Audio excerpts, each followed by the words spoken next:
biko ofero na-achịzi na Anambra steeti. Anambra steeti agụgwụkwa nslave n'aka onye na-achị Anambra steeti. Onye emepeghị shop ya on Monday, gọvanọ Anambra steeti agbachie shop ya for complete 1 week and etu a ka ọ ga-esi na-aga on. Ọ hapụ Anambra steeti gaa n'obodo ọzọ jee mebe biznes ya. Ihe ebe aka Soludo ji wee bata na this 2026. Dictatorship everywhere. Ihe ndị a niile bụkwa ka e wee please their master, ka o wee bụrụ na a na-ehube ihe isi na Abuja. Onitsha main market ọ dịzi ka afịa. The market with dilapidated infrastructures. Ụmụ mmadụ anaghị ọnwụ na-ata afụ jiri aka ha na-edozi dị afịa. Anambra State Government abịa na tax. Jegwuru na Aba ka ifu ihe gọvanọ oti na-alụ na Ariaria International Market Aba. Na-alụ modern structures. Just total remodeling. Ịbata Ariaria International Market Aba iche na heaven. All the buildings niile alụlụ ebe ahụ nwere modern facilities with elevator. Iwe nenebezie landscaping eme na the market. Isi eyiye gị. Iwe maa na gọvanọ na-alụ ọlụ.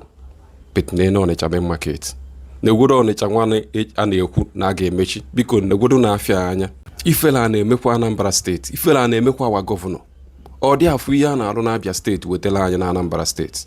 Ekwu okwu 1000 alụọ 2 projects. With billionaires niile ju na Anambra steeti na awa market. Ọ na-ejekwa obodo ndị ọzọ fụka market na-adị. Individuals a na-ata ahụfụ na Anambra steeti. Na-alụ ihe gọvanọ kwesịrị ịlụ, ihe gọọmenti kwesịrị ịlụ.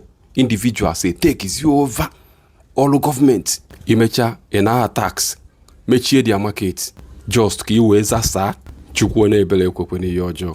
Ka ndị ndu anyị na Igbo si afọlụ too cheap since alụlụ afọ Onitsha since how many years ago. Onwebe any upgrade or add their modern facilities na the market ka ọ dị ka modern market. Everything be keik but government na tax ka na watches nke amara ife ga-eme. Most of all these markets efu ha na-ekwu ya ọtụtụ n'ime ha enweghị ụzọ. Ebe niile deti open gutters. Ha dị think etu a ga-esi wee mee the environment ka ọ dị organized, ka ọ dị ka modern society. Onitsha niile gha mana anyị nwee gọvanọ. Ihe ndị alụrụ nke alụọla apịa aka a na-apịa aka were alụ nke a ga-ebete cheap wee save ego. Kedu ihe na-esevula anyị ego? Wepụta ego lụọla anyị ezigbo solid project ka Anambra achapụ. Omenye ịbata ime market, the biggest market in the West Africa, I did disappointed.